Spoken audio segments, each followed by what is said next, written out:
የሄርሜላ ወንድምና እንግዲህ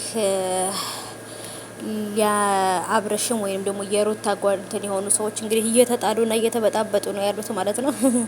የኔ ውዶች እንግዲህ ነገሮች ከባድ እየሆኑ ነው። እነሱም ያው እንግዲህ በእነሱ ላይ ካልሰሩ ቪዲዮ አይታይላቸው መሰለኝ ውሸቱን እውነቱንም እያመጡ ያዘበራርቁብናል። የሄርሜላ ወንድም እህቱን እንደመምከርና እህቴ አትዋረጂ፣ እኛንም አታዋርጅን።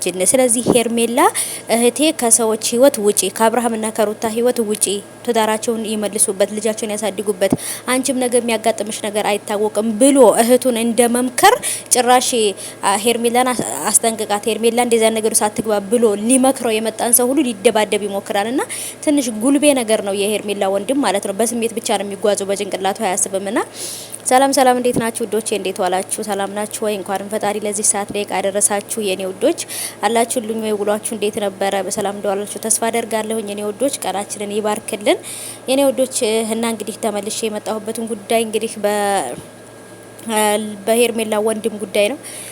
የሄርሜላ ወንድም እንግዲህ እህቱን ከማስጠንቀቅና እህቱን ከሰው ህይወት ውስጥ እንድትወጣ፣ የሰው ህይወት እንዳታመሰቃቀል፣ የሰው ህይወት እንዳትበጠብጥ ከመምከርና የሆነ ነገር ከማድረግ አንተም ብሎ አልፎ ጭራሽ እንደውም ሰዎችን ለማስጠንቀቅና ሰዎችን ለማስፈራራት እየሞከረ ነውና ይሄ ነገር ደግሞ እስከ መቼ ድረስ ነው የሚቀጥለው? እንዴት ነው የሚለው ነገር በጣም ያሳስበናል ማለት ነው ውዶቼ።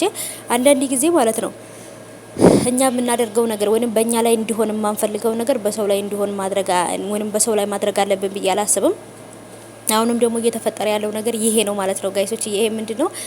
ሩት ሄርሜላ የምታረገው ነገር ታውቃለች። እህቴን ምንም ነገር ማድረግ አትችልም። እንኳን አይደለም እህቴን ልታስፈራራት ልትመታት ይቅርና ቀና ብለህ እንዳታያት ብሎ ነው እንግዲህ ወንድምየው ጓገጭ እያለ ነበርና እንግዲህ ያዙ ልቀቁኝ እያለ እየተገለገለ ነበረ ሊማታና እህትህ እኮ ያለችበት ቦታ እኮ በጣም ከባድ ነው። ሄርሜላ አሁን ላይ ያለችበት ሁኔታ በጣም ከባድ፣ ለምርጫ የተቸገረችበት፣ የሰው ትዳር ውስጥ ገብታ ትዳርን አፍርሳ እሷም ትዳር ብትይዝ ከአብርሃም ጋር ብትኖር ዛሬ ሩታ ላይ ያደረገውን ነገር ነገም ሄርሜላ ላይ እንደሚያደርገው ስለምታውቅ ነው ሄርሜላ መወሰን ያቃታትና ስለዚህ ካሁኑ ገና ሳትገባበት ልጅ ሳትወልድ የለም እንዴ አርፋ ብትቀመጥና ውሳኔዋን ብትወስን በጣም አሪፍ ነው ብዬ አስባለሁ በነገራችን ላይ ማለት ነው። ምክንያቱም አንድ ጊዜ ህይወቷ ከተበላሸ መቼም አይመለስላትም ማለት ነው።